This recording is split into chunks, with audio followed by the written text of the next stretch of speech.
Let us sit down and look at the real numbers together. I remember back when I was just 22 years old and managed to save my very first $20,000. I truly believed I was an absolute financial genius who had fully figured out the entire universe. The reality was that I was just a lucky passenger in a roaring bull market right before the reality of risk gave me a massive wake-up call. Now that I am 26 and have built up my first $100,000 through slow discipline, I see things differently when we look at the world today. We see a lot of people chasing pure efficiency at all costs. They talk about cutting waste and scaling down institutions as if everything is just a simple line item on a corporate spreadsheet. But tonight, I want to walk you through a devastating piece of data that shows why treating risk management like corporate waste is a multi-billion-dollar trap. According to a new report from the Inspector General Watchdog Group at the Pentagon, the Defense Department is failing to comply with federal law. This compliance was specifically designed to reduce civilian harm during military operations. This comes alongside a striking revelation from a whistleblower named Wes Bryant, who served as a senior advisor in the Civilian Protection Center of Excellence. He notes that 90% of the staff in his department were cut under the new administration and the Department of Efficiency directives.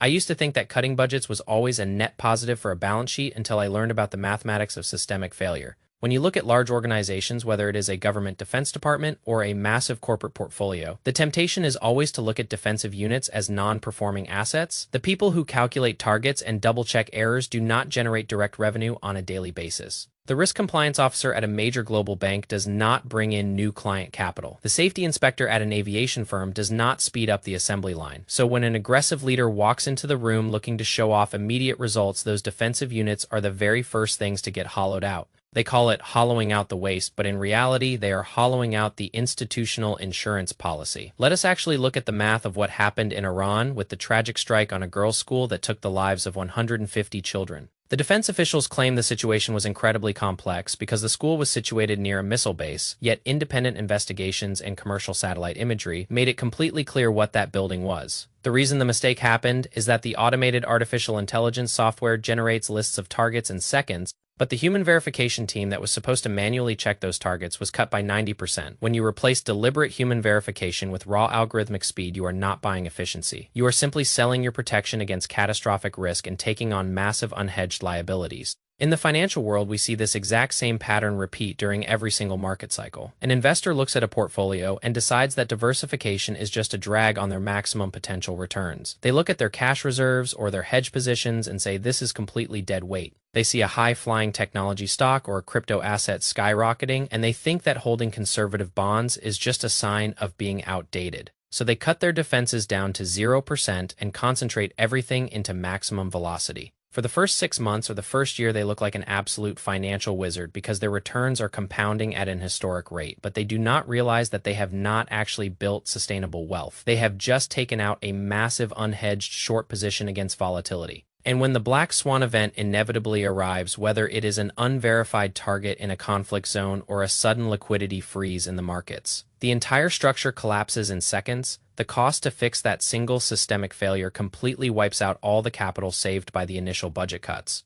The Pentagon spent years building the Civilian Harm Mitigation and Response Action Plan after thousands of past mistakes taught them that bad targeting destroys strategic partnerships. Yet in 2025, the department submitted legislative proposals to eliminate that very foundation. When you look at this through the lens of pure logic, it represents a total misunderstanding of how complex systems survive. True wealth and true structural power are never built on raw speed or maximum aggression. They are built on the boring truths of durability. They are built on the mathematical certainty that if you play a game with a non-zero probability of absolute ruin long enough, your expected long-term return is exactly zero. The whistleblower mentioned that incoming leaders were obsessed with pure lethality and viewed protection frameworks as a cultural distraction. This is the institutional equivalent of a corporate executive who removes all the brakes from a train so they can boast about reaching record top speeds on a flat track. It works beautifully until the first sharp turn appears on the horizon.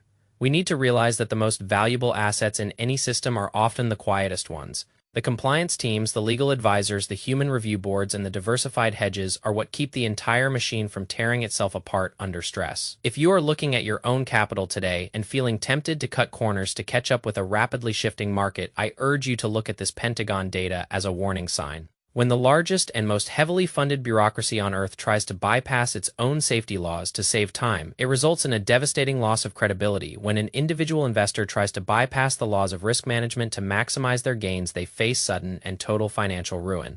Let us stay disciplined and focus on building systems that can withstand the unexpected, because in the long run, the turtle always beats the hyper-optimized machine that forgot how to brake. Let us think about the concept of institutional memory because it applies directly to how we manage our money. When the Pentagon cut 90% of that specialized unit, they did not just save a few salaries, they fired people who understood the subtle nuances of international law and the chaotic reality of wartime data. They replaced decades of human experience with an algorithm that processes data without context. In your personal financial life, your institutional memory is your history of mistakes and lessons learned. When you delete that memory because you are impatient to grow, you invite the exact same failures back into your life. I see 20-something investors today laughing at the dot-com crash or the 2008 financial crisis as if those events happened in an ancient universe. They think our modern tools and our modern algorithms have somehow evolved past the point of human error. But human nature does not change just because the software gets faster. The desire to cut corners for a quick win is an ancient flaw. When the ranking Democrat Adam Smith questioned the military leaders about using the phrase "no quarter," he was highlighting a dangerous cultural shift. No quarter means showing no mercy and taking no prisoners, which is a direct violation of international law.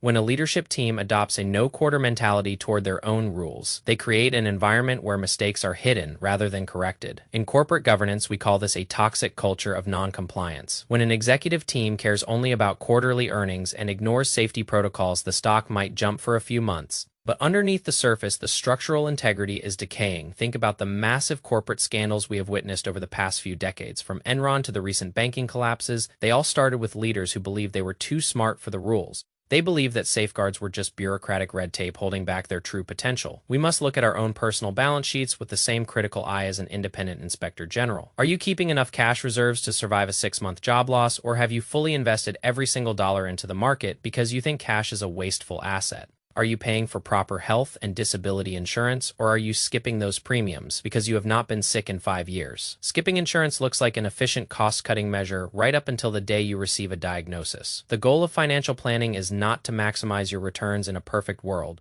The goal is to ensure you survive the imperfect world. We must embrace the beauty of redundant systems. Airplanes have multiple hydraulic systems for a reason. Nuclear power plants have multiple layers of containment for a reason. Your financial life needs those same redundant layers. You need a primary income stream and a secondary skill set. You need a core investment portfolio and a separate emergency fund. You need a long-term strategy and a short-term liquidity buffer. When someone tells you that these redundancies are inefficient, they are trying to sell you a fantasy. They want you to believe that the horizon is always clear and the weather is always perfect. But the whistleblower Wes Bryant reminds us that even precision strikes are not truly precise. Even the most advanced technology makes mistakes when human oversight is removed. Your automated trading apps and your algorithmic investment tools are not flawless.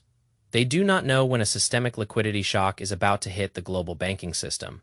They do not know when geopolitical tensions will redraw the lines of international trade overnight. They only know what happened in the past, and they project that past onto an uncertain future. That is why human judgment and human restraint are completely irreplaceable. Let us look at the congressional hearings where the military leaders tried to defend their actions by calling the situation complex. Complexity is the favorite hiding place for people who have failed to follow basic protocols. When a fund manager loses 40% of your money, they will rarely admit they made a poor bet. They will tell you about the complex macroeconomic headwinds and the unprecedented market correlations. They will use big words to confuse you so you do not ask why they ignored their own risk limits. We must refuse to be confused by institutional complexity. The truth is usually very simple and very boring. If you spend more than you earn, you will eventually go broke. If you take on too much leverage, a single bad day will wipe you out. If you fire the people whose job it is to tell you no, you will eventually make a fatal mistake. The Civilian Protection Center was designed to be the voice that said no, or at least urged caution, by hollowing it out the leadership. Ensured they would only hear voices that said yes in your own life. Who is the voice that tells you no? Is it a trusted mentor or a spouse or a strict personal rulebook that you never violate? If you only surround yourself with voices that cheer for your aggressive growth, you are living in a dangerous echo chamber. You need a watchdog in your own life to keep you honest. We must also talk about the sponsor of this conversation because it fits perfectly with this philosophy of long-term quality. The Avocado Green Mattress Company focuses on certified organic materials and thoughtful craftsmanship rather than mass production. They create products that are built to last rather than items designed for quick obsolescence. In a world that screams at you to buy cheap and replace fast, choosing something sustainable is a radical act of discipline. It is an investment in your health and your long-term well-being, just like a good investment portfolio. A high-quality mattress provides support when things are stressful. You can check out their sale by using the links in the description below to support work that values sustainability over quick profits. As we wrap up this midnight conversation, I want you to take a deep breath and look at your strategy for the coming year. Do not let the frantic energy of the markets convince you that you are falling behind. Do not let leaders who boast about raw lethality or hyper-growth guide your personal philosophy. True strength is quiet and restrained. It is the power to look at a high-risk opportunity and say that it does not fit my parameters. It is the discipline to keep building your foundation brick by brick, even when the crowd is building cardboard castles in the sky. We will keep tracking these structural shifts and analyzing the real data right here. Thank you for sitting down with me and listening to the numbers that truly matter. Stay safe out there and protect your capital.